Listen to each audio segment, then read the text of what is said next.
Carabineros de Santa Elena consideran que construcción de la cárcel del Encuentro dinamizará la economía local. Gobierno cuestionó tratamiento de reformas penales tramitadas en la Asamblea.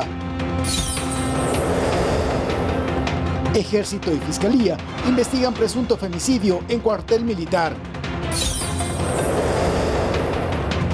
Prisión preventiva para jueces y abogados en libre ejercicio en el caso Plaga que investiga la Fiscalía. En deportes, Ecuador empató ante México y clasificó a los cuartos de final de la Copa América.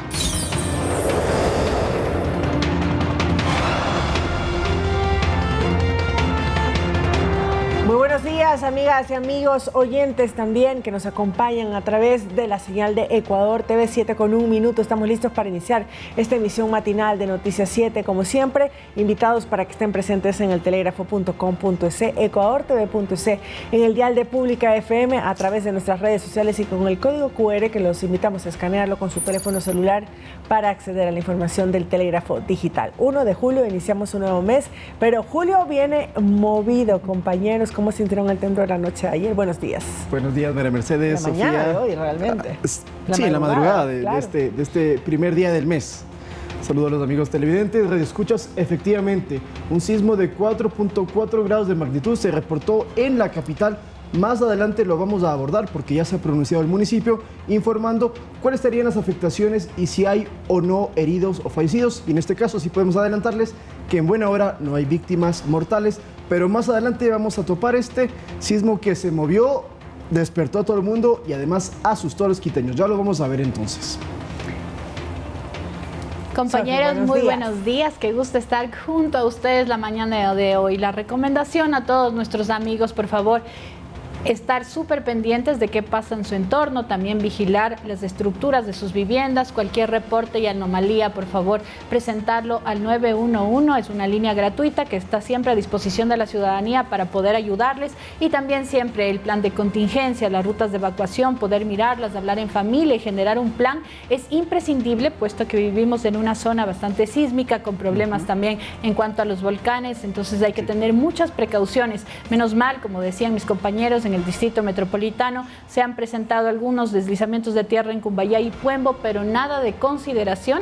Además, un par de infraestructuras afectadas en el sector de la Mariscal, esto ya es centro norte de la capital, y todo el resto sin ningún inconveniente. Una persona lastimosamente producto del susto sufrió un quebranto en su salud, pero sin embargo ya fue atendida por especialistas y se encuentra fuera de peligro. Esas son parte de las situaciones con las que amanecimos en el distrito metropolitano de Quito a esta hora. Vamos, producción, por favor, entonces con el tuit del Instituto Geofísico, con el reporte oficial de la magnitud entonces de este sismo. Hay quienes le llaman temblor, se lo podría considerar así por la magnitud, porque no es de tan alto en la escala de Richter, pero sin embargo, al ser de poca profundidad, se sintió muy fuerte. Entonces ya tenemos en pantalla, esto es lo que confirma el Instituto Geofísico, que menciona que a las 0 horas con 27 minutos del lunes 1 de julio, hubo un sismo de magnitud 4.4 a 5.5 kilómetros de profundidad, y en la provincia de Pichincha, el epicentro específicamente es en el sector de Puembo, esto en el nororiente de la capital. Por eso es que se lo sintió tan fuerte en las primeras horas de este día, al mediodía, sobre todo quienes habitamos en el valle precisamente, y fue como me manifesté a través también de X, que se sintió muy fuerte en este sector. Como anécdota personal, la lámpara de mi dormitorio se fue viniendo abajo una parte, entonces me trajo pues recuerdos de, lamentablemente, del 2016, porque estaba muy, pero muy fuerte en estos momentos, las mascotas, como también comentaba Sofi, bueno, ahí todos se sintió, pues todos tuvieron una reacción. Estamos viendo también un comunicado del municipio, es el pronunciamiento oficial del municipio de Quito. Movilizó a cerca de 136 agentes municipales y también agentes civiles de tránsito para custodiar y monitorear. Hubo un lapso de tiempo en que los sectores de Carcelén, Carapungo y Calderón no tuvieron suministro de luz eléctrica, pero al poco tiempo, menos mal, se pudo restablecer y de todas maneras ahí también se informa que todas las plantas de agua potable, los rellenos sanitarios, todos los servicios básicos que se suministran a la capital están sin ningún inconveniente, al igual que el metro también, y todas las infraestructuras que tienen que ver con rellenos sanitarios están a buen recaudo. El aeropuerto Mariscal Sucre también funciona con total normalidad. Es importante algo que tú decías al inicio, Sofía, y es que, amigos televidentes y radioescuchas, hoy ya con más calma en la mañana, revisa su casa, sus propiedades, identifique si quizás hay alguna pared que puede tener problemas o algo que esté de la infraestructura dañada y repórtelo inmediatamente, porque hay equipos desplegados del municipio, de los bomberos, que acuden a las viviendas para constatar eventuales daños y poder tomar acciones inmediatas, porque recordemos que ninguna estructura es completamente resistente ante un sismo y podría tener ligeros quebrantos, así que es importante evitar que a futuro pueda haber un daño mayor. Lo cierto es que entonces, salvo contadas excepciones, no sé si tenemos los videos, producción, pero por lo demás, salvo contadas casos donde sí hubo algunas caídas también como especies de muro, parte de la fachada de algunas viviendas, por lo demás en buena hora no ha sido tan grave. Lo que sí conozco es que se ha sentido en otras partes del país también. Pero lo que no ha sido tan fuerte, pero muy superficial, Sí. estos 5 kilómetros, y por lo tanto en la ciudad de Quito, este epicentro, pues hizo que se mueva muchísimo. Y no solamente la revisión en estos momentos, cuando tenemos un evento telúrico reciente, sino todo el tiempo hay que estar monitoreando. Efectivamente, estamos en una zona de alta peligrosidad, por lo tanto hay que tener un mantenimiento de las estructuras de nuestras viviendas, de los edificios, lugares, no despreocuparnos de ese aspecto que es muy importante, porque acá pues con frecuencia estamos teniendo estos sobresaltos. Cárcel de máxima seguridad.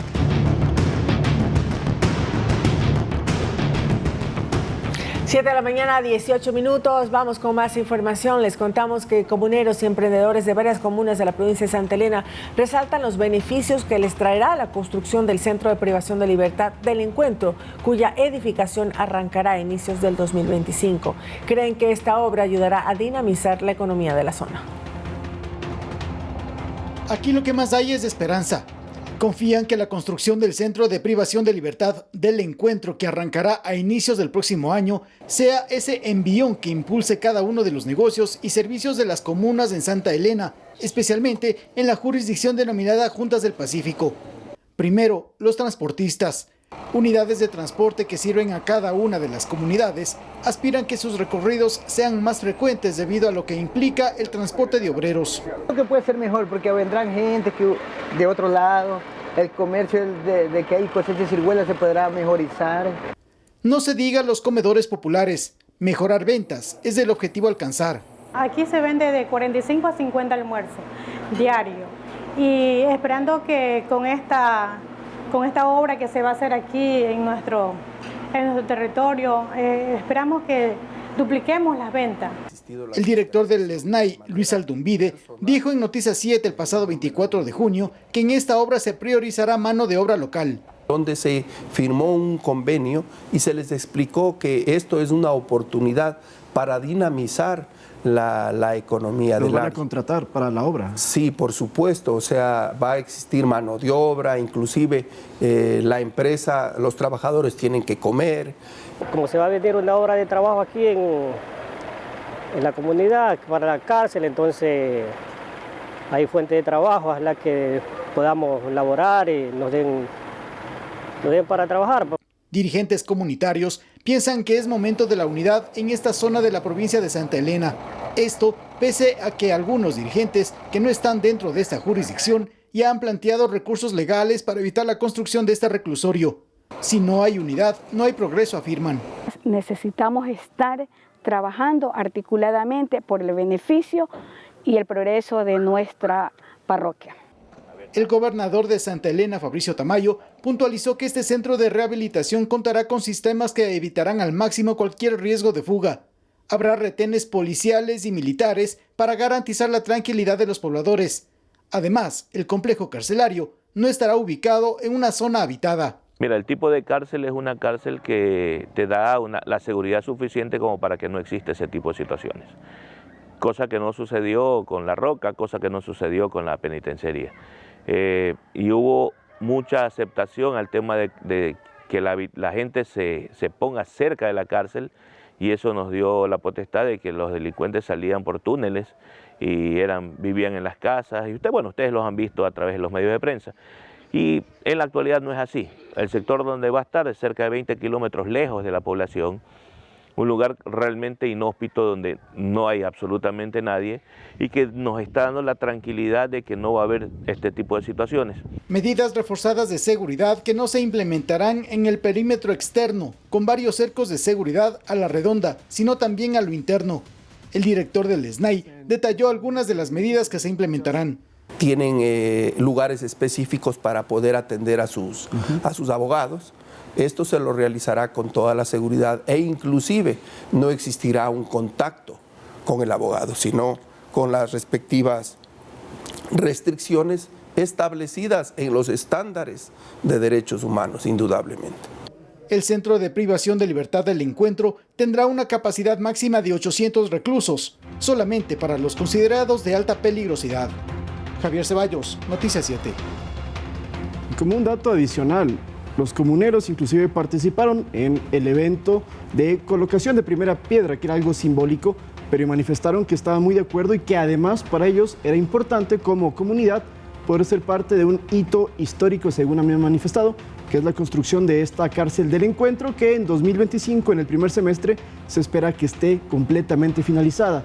Y usted se preguntará, bueno, ¿cuál va a ser la diferencia con otros centros de rehabilitación social que tenemos en el Ecuador, como la Penitenciaría del Litoral, como la Cárcel de la Roca, la de la Tacunga? En la siguiente nota les vamos a contar cuáles son los detalles nuevos y sobre todo, cómo es la tecnología en esta cárcel del Encuentro y cómo va a estar distribuida. Vamos a ver.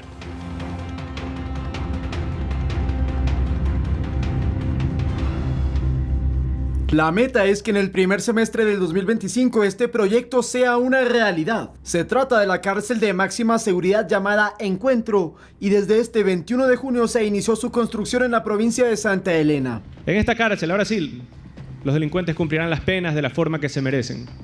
Esta cárcel va a hacer que cualquiera que busque delinquir se lo piense dos veces. Según explicó el jefe de Estado, la idea era sacar de las zonas urbanas a los centros de rehabilitación social. Por eso se escogió a la comuna Juntas del Pacífico, a 1 hora de distancia de Guayaquil, para que albergue la nueva prisión. Este centro tendrá una construcción de 16.2 hectáreas, la inversión de $52 millones en un tiempo récord de construcción de 300 días. Su capacidad será para 800 ppl, con la particularidad de que la vigilancia será en tiempo real las 24 horas del día. Gracias a su despliegue tecnológico de vanguardia, que incluye sistemas de biovigilancia enlazados a software de inteligencia artificial. Pero además esto implica un cambio integral en el sistema penitenciario actual. Establecerá nuevos estándares en la categorización de las personas privadas de libertad según su nivel de peligrosidad. Los moradores de la comunidad, en palabras de sus autoridades locales, expresaron que ven con buenos ojos este proyecto en su jurisdicción. Es un día importante, es un hito histórico que nosotros, siendo parte de nuestra parroquia Simón Bolívar, de nuestra provincia de Santa Elena, vamos a ser parte de la transformación de nuestro país. La empresa proveedora de la construcción participó en la edificación de las cárceles en El Salvador. Por eso hay altas expectativas en el gobierno del nuevo proyecto penitenciario, para el que llaman El Encuentro, porque en ella se encontrarán corruptos, asesinos y narcotraficantes. Este será un símbolo de justicia para los ecuatorianos, un símbolo del inicio de una nueva era para la paz. Según el presidente Noboa, la situación carcelaria también ha cambiado. Hace 7 meses, dijo el jefe de Estado, los centros de rehabilitación eran bombas de tiempo de dantescas masacres. Hoy, en cambio, con las Fuerzas Armadas, el control es absoluto. Lautaro Andrade Castro, Noticias 7. Y para complementar todo lo que hemos visto, entonces son 800 ppl que van a ir a la cárcel del Encuentro. La diferencia es que van a implementar un nuevo sistema de reclasificación de todo el padrón penitenciario, es decir, de todos los ppls que tenemos en el Ecuador, para determinar cuáles son de alta peligrosidad y trasladarlos desde otras cárceles del país hacia la de Santa Elena. Hay 5 pabellones en esta cárcel, que insisto es para 800 personas, donde tienen una vigilancia a las 24/7 con tecnología de punta y también con inteligencia artificial. Pero además, el régimen, por cierto, visitas sí van a estar permitidas, pero muy controladas, y además el tiempo de patio, como se denomina, puede variar entre 30 minutos en el día a 3 horas máximo, depende el grado justamente de peligrosidad, pero el patio, por cierto, no es al aire libre, sino que está cerrado. Con esto entonces evita que mediante drones o algún otro tipo de objetos puedan tener contacto con el exterior. Está ubicada a 1 hora de Guayaquil aproximadamente, por un camino que todavía se lo está acabando de construir, y esta cárcel del Encuentro tiene 300 días de construcción. Hay que esperar entonces con la acción de protección que se ha planteado, quizás podría retrasar el inicio de la obra, pero lo que sí insistimos es que los 52 millones de dólares son para que entonces en el primer semestre del 2025 pueda empezar a funcionar, y ahí vemos la maqueta que ha sido presentada entonces por el gobierno, una cárcel de máxima seguridad que no es lo mismo que una mega cárcel. Y las celdas, por cierto, son para 1 a 3 personas.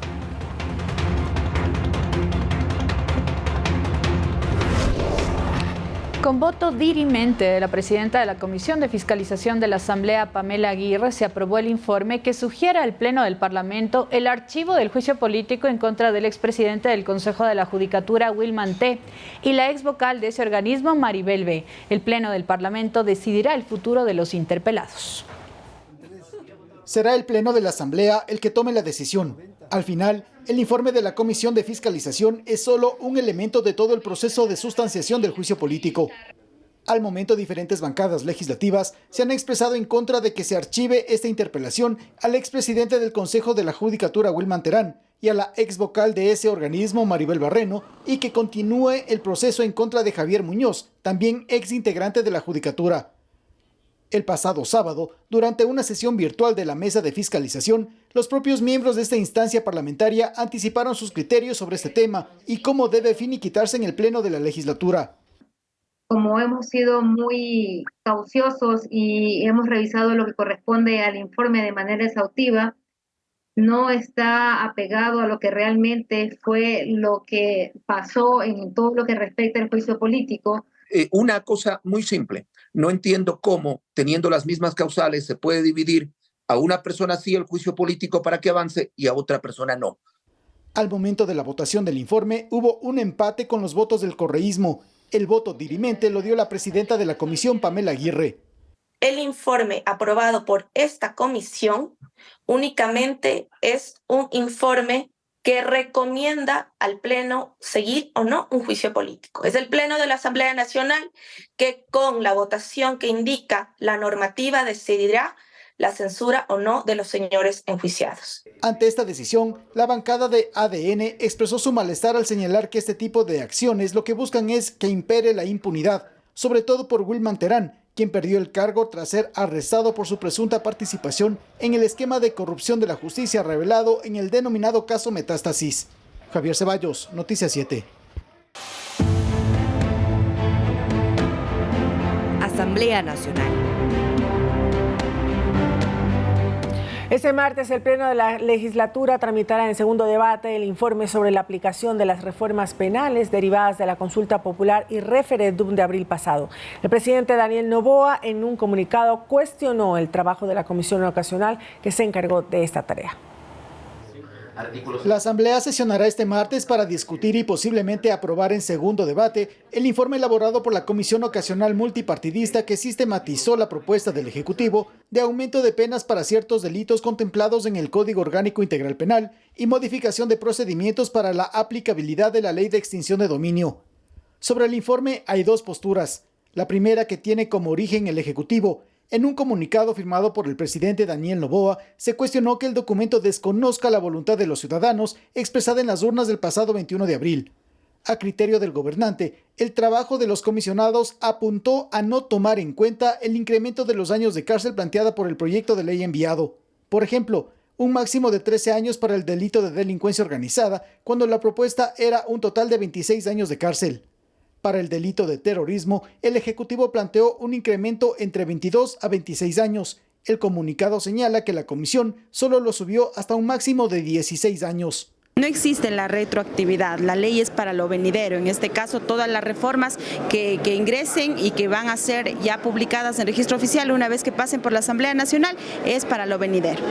Del otro lado están los comisionados, quienes garantizan que hubo respeto al pronunciamiento del pueblo y que se procesaron las reformas aplicando principios de proporcionalidad de las penas. Para efectos de la infracción, aquí tiene que existir la proporcionalidad de la pena debido a los agravantes. El martes será un día clave. En el Pleno se definirá cómo quedan las reformas. Javier Ceballos, Noticias 7. Bueno, volvemos con más información. Esta es una noticia lamentable que ocurrió el fin de semana, la muerte de una teniente del ejército, pero la Fiscalía ya está procesando a 4 oficiales del ejército ecuatoriano por el presunto femicidio de la subteniente Pamela Ati, que sucedió el sábado en el fuerte militar Napo en la Amazonía. Según el parte policial, la joven oficial murió de asfixia por estrangulamiento. Ocurrió el sábado último. A través de un comunicado, el ejército ecuatoriano informó sobre el hallazgo del cuerpo sin vida de la subteniente de intendencia Aidita Pamela Ati Gavilanes, de 25 años, quien fue encontrada en un dormitorio del fuerte militar Napo. La uniformada pertenecía al Comando de Apoyo Logístico número 19, y en un reporte preliminar se concluyó que la causa de su fallecimiento fue por asfixia producida por una obstrucción de vía aérea mientras dormía. Pero de acuerdo al parte policial, revelado por el portal Primicias, la autopsia practicada a la militar determinó que hubo una asfixia por estrangulamiento. Ante esto, la Fiscalía señaló que se aplicará el protocolo de femicidios para investigar la muerte de la subteniente. Sin embargo, horas más tarde, la propia institución castrense, mediante un comunicado, informó que la madrugada de este domingo detuvo por un lapso de 8 horas a 18 personas, todos integrantes de la institución, con la finalidad de colaborar con las investigaciones iniciadas por el Ministerio Público. La noche de este domingo se instaló en la provincia de Orellana la audiencia de formulación de cargos contra 4 militares por su presunta participación en el femicidio perpetrado contra la subteniente del ejército. La Fiscalía los procesará en calidad de autores y coautores del delito. Javier Ceballos, Noticias 7. Juez dictó prisión preventiva para 14 de los 17 nuevos implicados en el caso Plaga que investiga la Fiscalía del Estado. De acuerdo al Ministerio Público, entre los procesados hay jueces y abogados en libre ejercicio que cobraron y gestionaron favores para beneficiar a contumaces delincuentes.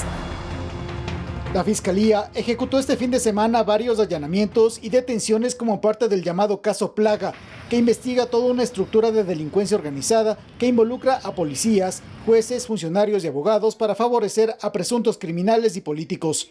Se detuvo a 17 nuevas personas que se suman a los 14 que ya fueron procesados en esta causa. Tras las detenciones, la Fiscalía solicitó prisión preventiva contra los involucrados y en la audiencia detalló su participación en la trama de corrupción. Este domingo, el juez a cargo de la diligencia ordenó prisión preventiva contra 14 de los 17 detenidos y a los restantes se les dispuso medidas sustitutivas. Entre los detenidos está Jorge Eduardo A., juez de la unidad de Santo Domingo, quien de acuerdo a la versión del Ministerio Público habría cobrado $70,000 por la libertad de los colaboradores del cabecilla de los Lobos, Fabricio Colompico, beneficiándoles con habeas corpus. Otro de los procesados, Jonathan A., sería un intermediario que se encargaba de redactar y llevar las resoluciones para que los jueces liberen a los procesados Daniel Salcedo y alias Madrid.